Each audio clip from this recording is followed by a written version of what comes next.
Welcome. Thank you so much for joining us today. I am Shemia Fagan, and I am honored to serve as Oregon's 28th Secretary of State. We're going to have a great event here today. With the upcoming elections this Tuesday, May 18th, I want to just thank everybody first off for joining us today. And thank you to John Legend for helping spread the word about our event today. And we are here to talk about your rights, not a privilege, but a right, your right when it comes to voting. You know, the U.S. is at a perilous time for misinformation and disinformation. And bad actors have spent the last several years injecting confusion and fear into our system of elections. Recent studies actually show, including one from the University of Washington's Center for Informed Public, they have shown that the leading culprits behind this misinformation are partisan news outlets and trusted political figures right here in the US. Simply put, an echo chamber in social media and some media outlets has created an environment of misinformation and disinformation. Well, as Secretary of State and Oregon's Chief Elections Officer, one of my biggest challenges in the years ahead is ensuring that every eligible Oregonian, regardless of where you live, regardless of your political affiliation, that every eligible Oregonian knows their rights and has easy access to the ballot box here in Oregon. That's what brings us to today. You know, doing this event with the Oregon Justice Resource Center and the folks we're going to hear from today is more than just an official act for me, it's personal. I've been very clear with Oregonians throughout the last 10 years of my public service about the struggles that my family had. My mom battled meth and opioid addiction for most of my childhood and experienced homelessness right here in Oregon. And I remember visiting her one time in Portland when I was just a teenager, and we hadn't seen her in a couple of years. And after pulling up to a big house when she invited us to come visit, she walked us around to the front steps. But instead of walking up the steps, she dropped to her hands and knees and she crawled under the porch. And then she invited us into her home. And my brother and I dropped to all fours and crawled into the porch behind her and spent an afternoon with our mom sitting on a sleeping bag that she had unzipped so we weren't sitting on dirt. And that day she showed us a box that she kept with her that was full of pictures of us and letters from us. And that moment has stuck with me for the past 30 years as a reminder that everybody is somebody's somebody. And that's why I'm thrilled today to join the Oregon Justice Resource Center and the folks that we have with us today to talk about voting rights and myth busting for folks who are previously incarcerated here in Oregon, because everybody is somebody's somebody. And we want to make sure that everybody here in Oregon knows and has a right about their rights and exercises their right to vote here in Oregon. You know, shortly after I was elected last November, a local TV station here in Oregon was covering a protest outside of our state capitol in Salem. And a gentleman spoke to the TV camera and he said he knew that there had been voter fraud in Oregon. And why did he know? He knew because he said that he had been convicted of a felony in Oregon in the past, and yet he voted in the 2020 election. So he said that his own vote was evidence of voter fraud in Oregon. Well, we're here to myth bust because we know, of course, that this gentleman did not engage in voter fraud. In fact, he exercised his right under the laws of Oregon to have his voice heard and to have a say in local elections and national elections, including casting a vote for the president of the United States. What is unfortunately true, though, is that formerly incarcerated individuals and folks who've been convicted of felony do not have universal enfranchisement rights in this country. We seem to make some progress every week, but there's still more to do, and I want to be clear about that. The facts here in Oregon are very simple. A person who has a felony conviction can vote in Oregon when their felony charge is still pending because there's not yet actually been a conviction. When their felony conviction has been entered, but sentencing has not yet taken place. When the felony sentence is probation and the person is not currently in jail or prison. After release from prison or jail, whether on probation or parole, and after their sentence has been completely served. Those folks have a right to vote here in Oregon. The reality is, when we are better when everyone has their right to vote exercised, when they can weigh in on the state of our criminal justice system, when they can weigh in on the schools that affect their children and the firefighters and all of the other issues that we vote on right here in Oregon. We all have a stake in our democracy, and we should all have a voice in our democracy. Folks who are formerly incarcerated should have an opportunity to have their voice heard, and they do here in Oregon. Folks are impacted by local taxes and bond measures and school boards and water boards and fire boards just as much as anyone else. And though the misinformation is real, we can overcome it with just a drumbeat of truth and facts. And I am proud to join folks watching at home today, as well as Babin Singh, the Executive Director of the Oregon Justice Resource Center, Trevor Walraven, Administrative Coordinator and Outreach for the Youth Justice Project at the Oregon Justice Resource Center, Jackie Witt, a tradeswoman who uses her experience as a formerly incarcerated individual to give power and voice to those who cannot access this yet, and Joshua Kane, who has recently released Youth Lifer, who is using his life experience to advocate for reducing criminal behavior and recidivism while encouraging criminal justice reform. I'm looking forward to hearing all of their stories and doing everything we can to ensure that Oregonians know their voting rights, including Oregonians who are formerly incarcerated and have been convicted of a felony. With that, I want to introduce and pass it off to Babin Singh from the Oregon Justice Resource Center. Welcome, Babin. Thank you for doing this event with us and joining us here today.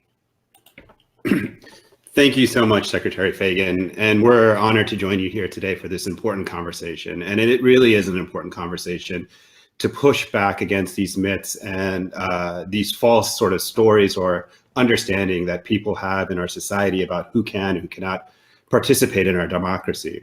My name is Babin Singh. I'm the founding executive director of the Oregon Justice Resource Center. The OJRC, as we call it, is a legal nonprofit based in Portland, Oregon. We're a statewide nonprofit that provides pro bono legal services to individuals in Oregon who are navigating the criminal legal system or who have been harmed by the system. And I would encourage folks to visit our website to learn more about our work. We center our work around providing access to the courts. That's really what we are focused in on. How do we get people who are going through the system, who have been harmed by the system, access to legal services and access to courts? And it's with the idea of ensuring that individuals are able to have agency and a voice in the decisions that impact their lives. It's always with that value system. And when we're talking about democracy, the most powerful tool in our democracy is the vote. Voting in our elections is a powerful way to assert our agency and have a voice in the decisions that impact our lives. And it's really important that we understand that the health of our democracy is measured by how inclusive it is. We should always be asking ourselves, who is able to participate and who is not able to participate, and why? Why are there barriers to people not being able to participate in our democracy? For too long in this country, collateral consequences of a conviction have prevented individuals from being able to fully participate in our society, being relegated to second-class citizens, and not able to be able to have agency or decisions that impact their decisions over decisions that impact their lives. This includes the ability to vote. Around the country, as Secretary Fagan has mentioned, we're consistently witnessing attacks on our democracy and attempts to exclude individuals with felony convictions from being able to participate in our democracy. These policies and practices are rooted in racism, bigotry, prejudice, and nothing else more than the politics of fear and anger. There's no reason why we should be excluding people from our democracy. And we're fortunate here in Oregon that that's not the case. In Oregon, once an individual is released from prison after serving a sentence for a felony conviction, they're able to vote and should participate in our democracy. The OJRC is committed to working to help ensure that individuals are educated about their rights. And in the upcoming year, we'll be working with other pro-democracy organizations like Next Up to ensure that people are educated about their rights. We'll engage in public education efforts to ensure as many people know their rights about voting, and specifically doing our part to debunk myths about the right to vote with a felony conviction after incarceration. Additionally, we'll work with partners to identify ways that we can continue to expand access to the ballot, and again, ensure that as many Oregonians are able to participate in our local elections. Again, the health of our democracy is measured by the metric of who we include in our democratic process, and who we decide to exclude is more reflection on our values, not the people that we exclude. Participating in our elections and voting in local elections is critically important. It's the elections at the local level that have the greatest impact on our day-to-day lives. And those who have been impacted by and navigated through our criminal legal system have some of the best insight in what works and doesn't work. And their voices and your voices are important to helping us create a better Oregon. We're grateful to Secretary Fagan and our office for hosting this first of its kind webinar here in Oregon to help debunk myths about voting rights. And we look forward to continuing to work with our office and making sure that every Oregonian is able to participate in our democracy. Thank you. Well, thank you, Bobbin. And I love what you said. The most powerful tool in our democracy is our vote. And I think one of the ways that we can tell that is how hard some people work to take that right away from certain folks because they know that is powerful. And here in Oregon, while I am our chief elections officer, I don't actually do the vote counting and the ballot sending. That's done by our 36 nonpartisan, independently elected county clerks across the state of Oregon. And we have one of those joining us today. I want to welcome Tim Scott, who's the elections clerk for Multnomah County. And just thank you, first off, Tim. I know that the last year we've read reports all over the country about how tough it's been for election workers. You guys are just the nonpartisan, independent folks doing your work day in and day out. I want to thank you for keeping our democracy working and keeping the wheels on our democracy, even when it's tough. So welcome, Tim Scott. Thank you, Secretary Fagan. Kind words, and thank you to you and the Oregon Justice Resource Center for organizing this event. My name is Tim Scott, and I am the Director of Elections for Multnomah County. This is my 19th year as an election official, and I have chosen this work because I believe that everyone who is eligible should be able to cast a ballot and have their voice heard. But I also know that it isn't easy to always understand the rules, especially when those rules are different from state to state. I started my career in Virginia, which had at the time one of the strictest rules regarding having your right to vote restored after a felony conviction. It required that each person apply for that right and for them to receive a pardon from the governor. Not an easy task. Compare that to Oregon, which has one of the simplest processes. As soon as you have completed your sentence and are no longer incarcerated, your voting rights are restored. You can vote at the very next election. Also, if you are incarcerated but have not been convicted of a felony, you are either awaiting trial or have been convicted of a lesser offense, you can still register to vote. In just a minute, I will share some information about a successful partnership that we entered into with our county sheriff's office that served hundreds of voters incarcerated in county jails last year. Multnomah County has a robust voter education and outreach program that works to educate voters about how to participate in elections and reduce barriers to participation. Using an equity lens, our team works directly with community organizations and voters that represent voters who don't participate at as high a rate to understand what each community needs in order to be successful. Over the years of doing direct outreach at events, one of our most common misunderstandings that we run into is that people who have a felony conviction on their record cannot vote. At times, it even takes quite a bit of conversation to convince people that they can register, vote, and participate in elections. Sometimes this is because of coming from another state that had different rules, and sometimes it's just because they had received inaccurate information from someone else. There is so much understanding about the rules that we put together a page on our website that contains information of just about every situation related to voting once you've been convicted of a felony. And I believe Dom's going to share that URL at some point during the program. And others have already gone through some specifics of that information that's on that page. But as has already been mentioned, once you've completed your sentence and are no longer incarcerated, you can register and vote. Even if you're on probation, even if you're on post-prison supervision, you can still register and vote. As soon as you are released and have completed your sentence. And as I had mentioned, people who are incarcerated but have not been convicted of a felony can still register to vote. Last year, through a partnership with the Multnomah County Sheriff's Office, we had great success with getting folks registered and getting them ballots. And they also did a great job of returning those ballots. In the primary election in May of 2020, we were able to register 60 people to vote that were incarcerated in county jails. And those folks actually voted at a higher rate than the rest of the county. Turnout countywide was 51%, and turnout in the Multnomah County jails was 53%. And then with a huge interest in the November election, we saw registration spike with 193 people registering and a turnout percentage of 59% in the county jails. So that's proof right there that we can serve voters who are currently incarcerated on a lesser charge or who have not been convicted of a felony yet. And by any measure, it was a real success to make sure that people were aware of their rights and ensuring their voices are heard. Again, thank you for asking me to be here today. I appreciate the opportunity.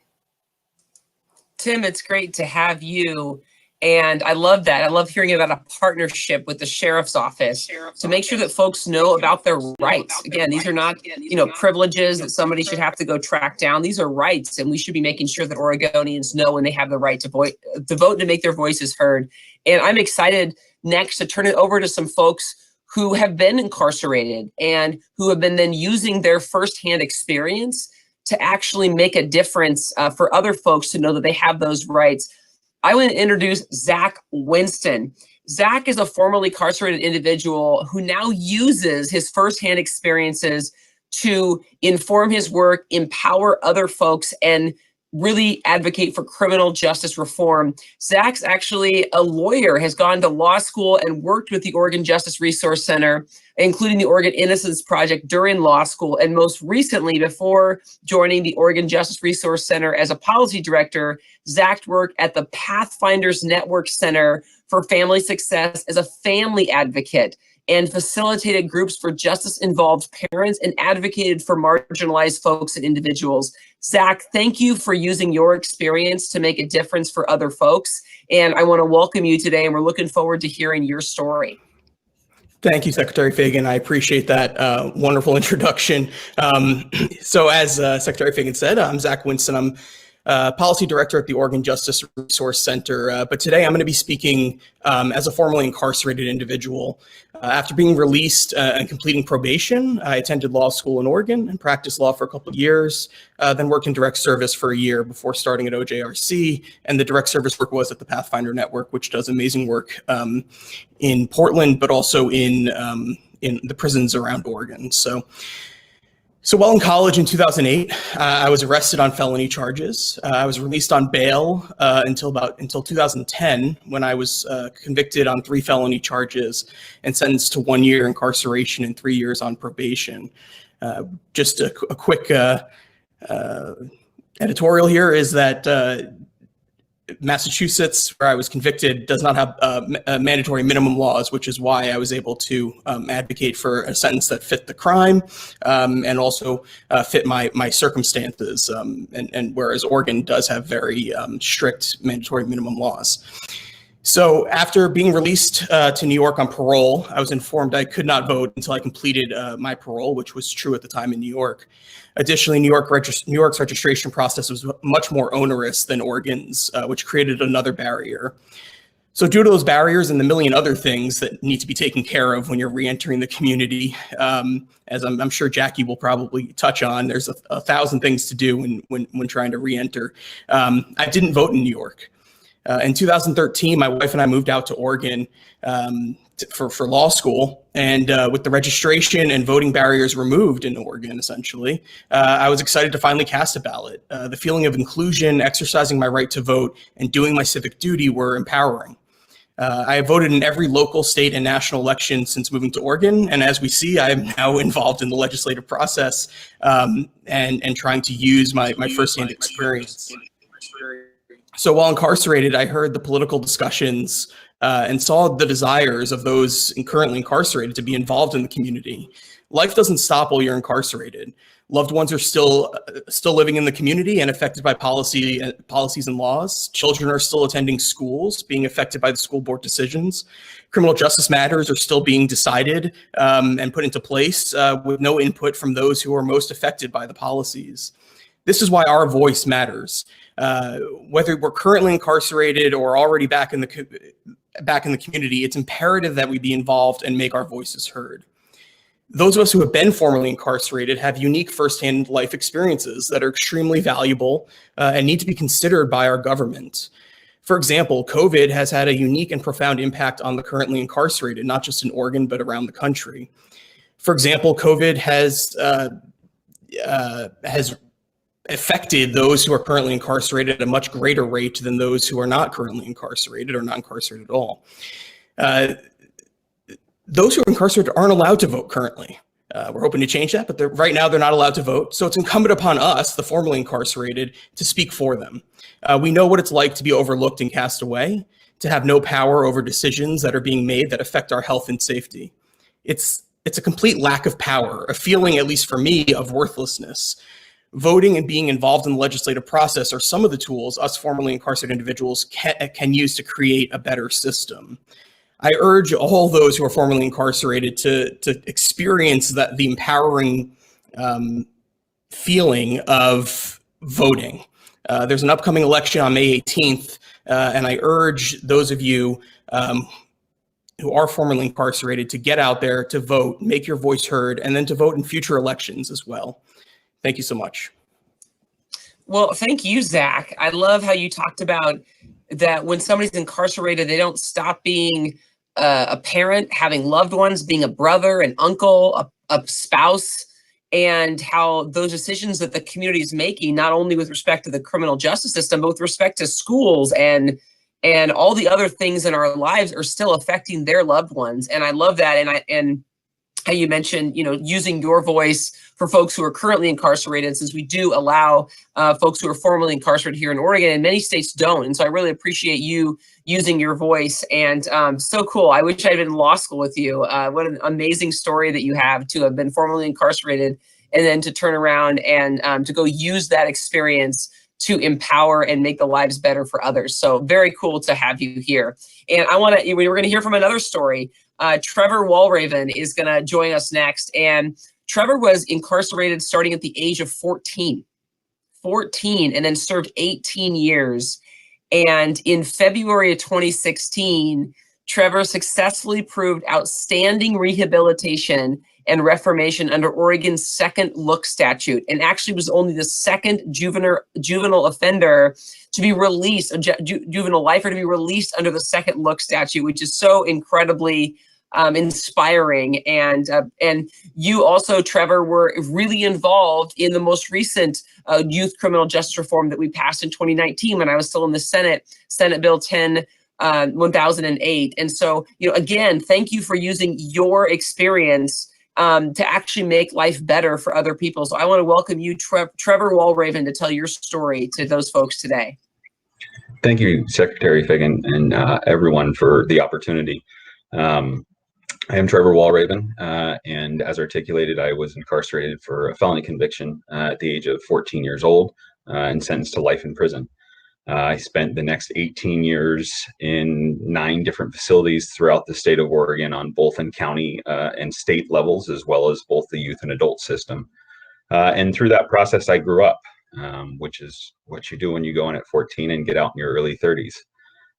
So I did not experience the normal progression of responsibilities that folks in the community do. And I was largely void of any access to a democratic process. I was fortunate while at the Oregon State Penitentiary, where I served the last dozen of my years, that they have a democratic structure internally.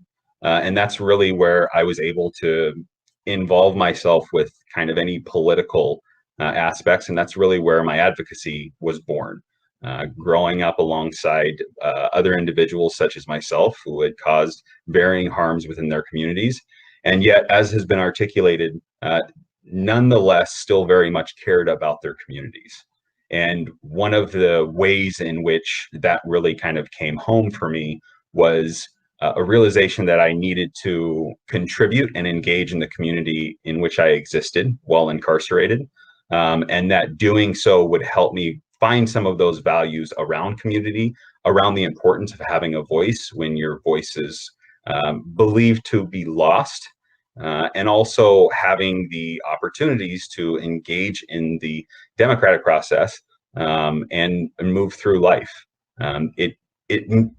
It means something different, and it feels different when you know that you have a say in what is happening in our systems and within the political realm. So I was released on February 3rd of 2016. And the day after I was released, I went to the Department of Motor Vehicles to get a driving permit, since I had never obtained any such thing.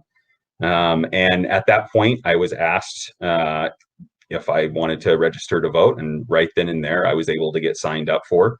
And I've been able to participate in every election since, and will be participating in the upcoming May 18th election.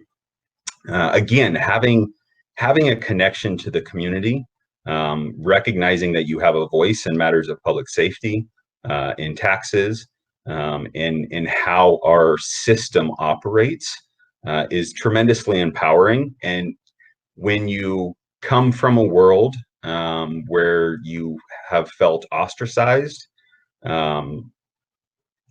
being able to then participate in your community allows some of that feeling to go away, and allows you to get back to a place of contribution within your community, empowered to have conversations and engage in our process that is in many ways unique in the United States, and in different ways unique here in Oregon.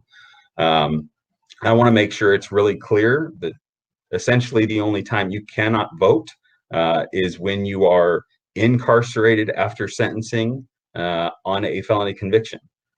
So leading all the way up to that point, unless you are incarcerated currently on a felony conviction, you're eligible to vote.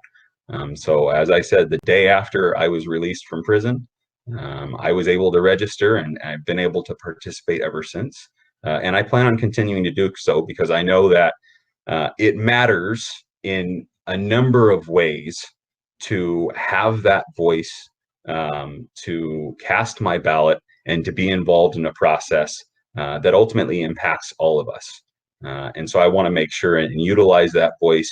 And again, thank you so much for this opportunity.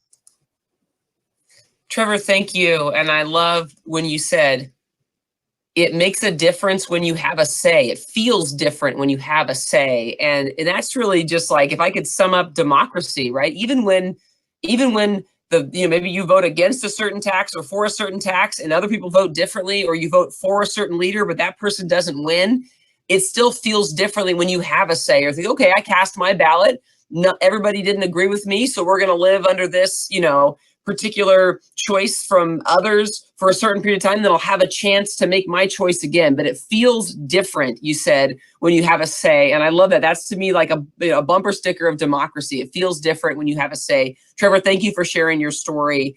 That was incredible. And we have two more folks who are going to join us today. I wish we had a dozen more, because these stories are just incredible and they're inspiring. And I want to welcome Jackie Witt. Jackie is also a formerly incarcerated Oregonian, and she also uses her voice and her voting power for those who can't access theirs yet. And Jackie is a tradeswoman, which I love. I come from a family of welder women starting back in World War II. So I love it that Jackie's a tradeswoman, and she is passionate about reentry, community organizing, mental health, and assisting justice-impacted community members along with the union building trades. And she is a state certified peer mentor for youth and young adults, and really on the front lines in supportive services. So Jackie, the tradeswoman, the Rosie the Riveter of the day, welcome, and we're looking forward to hearing your story.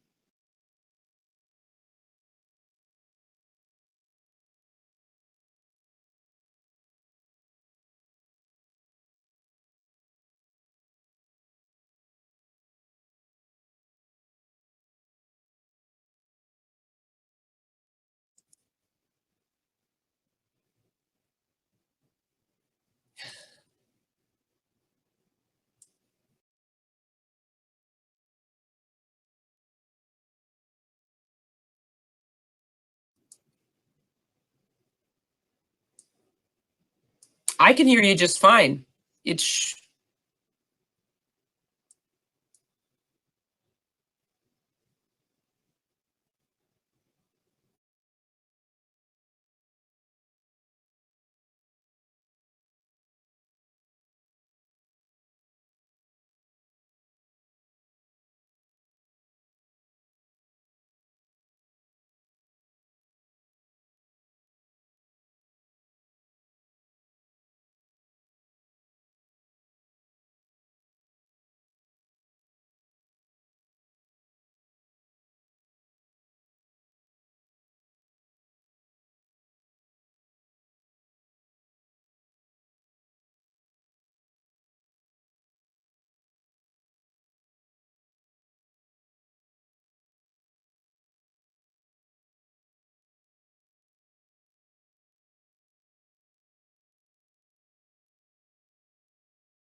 Jackie. Jackie, I think we're not hearing you. We did lose audio, but I want everybody to hear that. Dom, did you say that we weren't hearing your audio? I think we're not hearing you. Okay, we have to hear that. So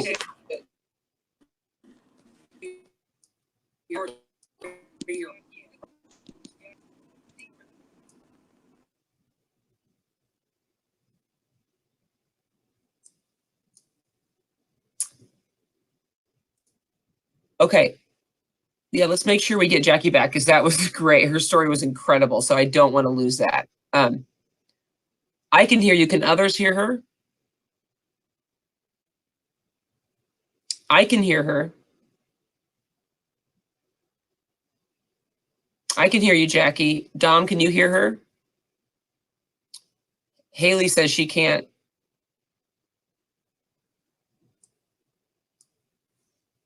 We're going to move to Josh Kane, but I want to.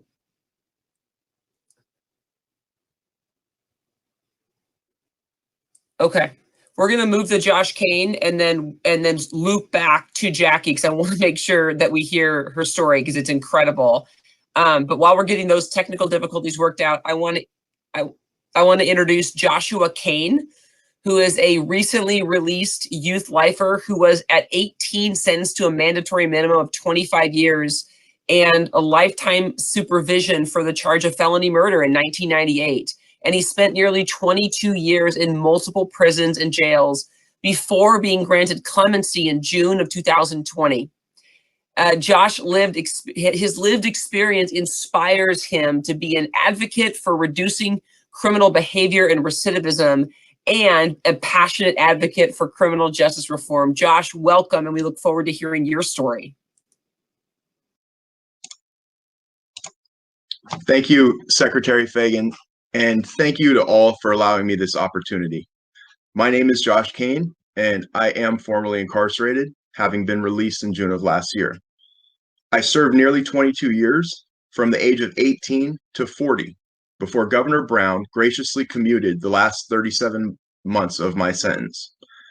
When I was released at my first trip to the DMV, I was given a voter's registration pamphlet, which I filled out and got registered to vote with ease. I voted by mail and was very proud to do so, especially since it was a bonding experience between my mom and I to fill our ballots out together. I was encouraged to see many of the things and people I voted for fall the way I voted, including Ms. Fagan for Secretary of State.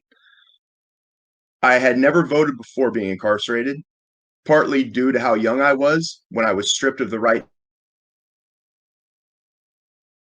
to do things. I was raised by parents who did not have faith in voting. However, I can now tell you from experience that being able to participate in democracy is an extremely empowering practice. I believe that there is a huge benefit in civic participation, and that the sense of having a voice brings a feeling of responsibility to and faith in the system. I believe that being allowed to vote upon release is one way in which previously incarcerated people can have their risk of recidivism reduced, as it fosters a feeling of connection to the community, as a sense of buy-in.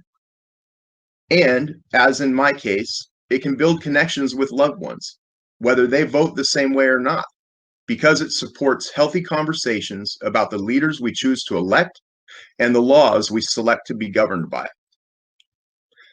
Civic participation is one of the most highly held values in our society, and it is very meaningful and encouraging to be allowed to vote. There is already a great deal of pain that comes from feeling unempowered as a result of imprisonment, and I strongly believe that any ways in which formerly incarcerated people can be empowered will lead to greater attachment to society at large, and therefore a higher likelihood of pro-social behavior as defined by the laws and agreements of that society. It is my belief that those who have experienced incarceration, voting strengthens their bond to the community and increases their ability to reintegrate successfully. I would encourage anyone and everyone, those who are formerly incarcerated especially, to get registered and vote in the upcoming election. Thank you so much for allowing me to share. Thank you, Josh. And you said it gives you a responsibility to and faith in the system. And I love that, making the argument for the right to vote and actually doing it as a tool to combat recidivism. When somebody says, wait a second, like I have a say in this, I'm actually going to feel responsibility towards civic life. That's incredible. And I'm really great you had an opportunity to vote with your mom. I know that that's an extraordinary experience, voting with a family member or parents, one of our cool vote by mail systems that you get to sit there with somebody you care about and talk through those issues. So thank you for being here. I know that we did a workaround because Jackie's story is just too good to not let folks listen to. So I believe that she called in to Bobbin's phone, and Bobbin is going to be using his phone. So I don't think we'll have a picture of Jackie, but her story was so good. And there was even a top ramen versus mac and cheese analogy. And just so you know, Jackie, I'm always team top ramen, always. Even to this day, as an almost 40-year-old, I could definitely bust out some top ramen. So Jackie, welcome back. And if you could start at the top again, we really want to hear your full story. Go. Hi, everybody. I'm back. Can everybody hear me? Can I get a thumbs up? I can see you, but you can't see me. Excellent. I'll roll from the top. I will start by sharing with you that for many years, my apologies. I am very grateful to be here with you all today to share with you why voting matters to me. I will start by sharing with you that for many years, it never really did. Growing up, I rarely experienced justice in my life. And what grew from that was a defiant opposition to many things about contemporary society, especially conventional politics and all that they stood for. That was not the way my life operated around me. Plus, it's really hard to think forward and fight for a cause when you have to wake up every day and fight just to survive and exist. I kind of understood the concepts of voting when I was young. If there were 5 of us kids and we were asked, how many of you want top ramen? How many of you want mac and cheese? Well, if 3 voted for ramen, the mac and cheese fans were simply out of luck. The first time I officially exercised my right to vote was in a national election, and I was blessed to see my work and effort pay off by witnessing the party that I voted for win the race. I was elated.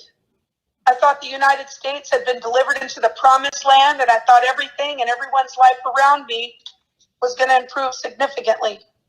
I was sadly mistaken. What I didn't know is it's not a one and done event, and that without the right people in legislature and the judicial system, we have no chance of seeing honest help come to pass at all, ever. I had temporarily given up my hope until about the year of 2016. That's when I joined a union. This is the era when I was able to see true democracy in action. I was changed forever.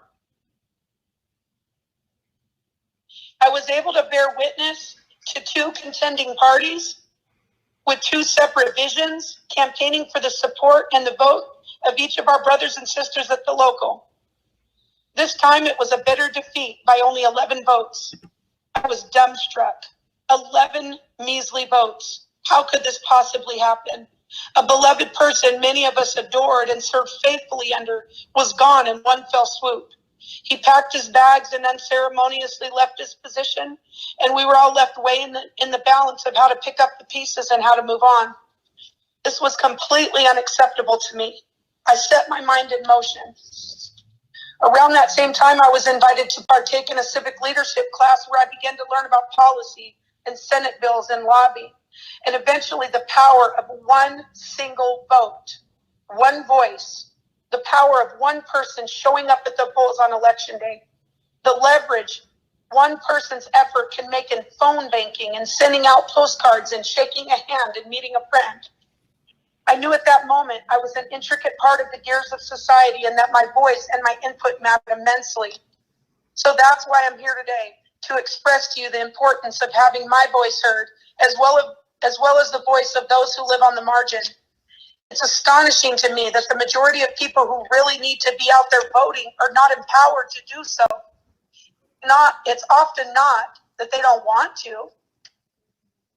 Many of our precious citizens are simply not able to exercise their civic responsibility due to a frustratingly gargantuan variety of reasons. It's constantly on my mind, and I will never give up the fight to empower those around me to learn and demonstrate and offer support and access to others to use their voice and their vote on issues that pertain directly to them, their families, and their communities. I will never stop fighting to capacitate those who are blocked from voting and prevented from learning the basics of how to exercise this right. I recently heard a saying, "He who suffers most has most to give." If that were true, I know many who have much to give and much to offer, and all they lack is a platform to cast their wish and intention into this world and have the opportunity to see where it lands and takes root. Let us always remember this. It could possibly be just as important as being born. Being heard is a fundamental part of our existence. And if we're prevented from being heard, something like being born can feel like it really doesn't matter. And we all know the outcome of society members who feel like they're not heard. The last thing I want to touch on is that most of us know how important a presidential election is. What many of us also need to know and learn and understand is the importance of congressional and state and local elections as well, and how important special elections matter, like the one coming up on May 18th, just around the corner. May we all use our efforts and assets and power and privilege to show and teach and empower those to participate in all things that make our communities what they are. My name is Jackie Witt, and I'm a state certified mentor, a devoted mother, awesome sister, helpful daughter, precious niece, rockin' auntie, excellent employee, trusted colleague, a dedicated public servant, a champion for the underserved, and a tireless advocate and activist for our justice-impacted community members. I'm also a registered voter and formerly incarcerated. And all this fabulousness was made possible after I began to feel heard and counted and included. Thank you all so much for your time. Thank you, Jackie. And you are a whole bunch of somebody's somebody. I love that. And the rockin' ant. I love it so much. And I love the trajectory of your story, Jackie, from saying that you didn't experience a lot of justice and that it's hard to fight for a cause when you wake up every morning just fighting for the basics. And then you came to realize that actually voting and participating is fighting for the basics, but not just for you, but for everybody around you. What an incredible trajectory to your story. And thanks for fighting through the tech issues. We had to hear your story, and I'm so glad that we did. I want to thank all four of you for sharing your stories. Let's just be frank. It takes courage to get up here and to say, hey, I'm somebody that was formerly incarcerated, that I was convicted and I served my time. It takes a lot of courage to just talk about that as openly and as boldly as all of you did. So it's your story, and you made the choice to take it from being your story and to share it with the rest of us. And I just want you to know I'm grateful for that, because it could have remained your story, and you took it and you made it a part of today's program to actually help other people. So thank you for taking the time. Bobbin and Tim, thank you for being with us today. And we have a lot of work left to do to make sure that Oregonians and folks all across this country know their voting rights and have a say in the direction of our state, of our local communities. And I want to remind everyone again, as we close out today, if you are even felony convicted but not yet incarcerated, or if you are formerly incarcerated, you have the right to vote here in Oregon. And if you're unsure, just ask someone. Call up the Oregon Justice Resource Center. Call up one of the 36 county clerks here in Oregon. They will answer your questions. Find out. And please make sure, for every eligible Oregon voter, don't forget to turn in those ballots by 8 p.m. on Tuesday, May 18th. There's a ballot Dropbox locator tool on the Secretary of State's website. Thank you, everybody, for having this conversation today and for helping us myth bust here in Oregon. I'm Shemia Fagan, Oregon's 28th Secretary of State.